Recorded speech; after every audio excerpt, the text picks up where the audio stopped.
Sementara itu, mengetahui rumahnya akan disita oleh pengadilan karena tersangkut kasus korupsi yang dilakukan suaminya, membuat seorang perempuan meninggal dunia.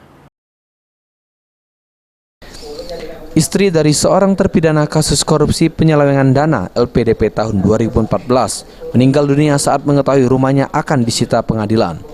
Diduga korban syok karena mengetahui jika rumahnya menjadi objek yang akan disita oleh pengadilan, sehingga dirinya sempat histeris dan lemas hingga akhirnya meninggal dunia, meski sudah mendapat perawatan medis. Kepala Seksi Pidana Umum Kejaksaan Negeri Muba Armen mengatakan, jika proses penyitaan aset milik terpidana Syarifuddin telah sesuai dengan keputusan Pengadilan Tipikor Palembang sehingga harus dijalankan.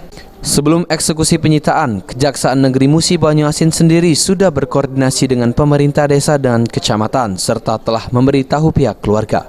Ternyata hingga waktu eksekusi korban belum mengetahui perihal tersebut hingga dirinya terkejut dan akhirnya meninggal dunia. Itu bukan rumah hasil dari korupsi, tapi di balik itu tim menjelaskan meskipun bukan hasil korupsi, tapi tetap juga akan disita lunanya apa untuk mengganti uang kerugian, uang pengganti yang ditetapkan oleh Pengadilan Tipikor sebanyak 1 miliar lebih lah, belum juga dendanya, dan itu mungkin akan dinilai oleh tim penilai lah kalau rumah tersebut kan. Nah, disitulah dapat resistensi dari istri si terpidana dan juga istri terpidana itu tetap bersikukuh lah menolak untuk rumah disita.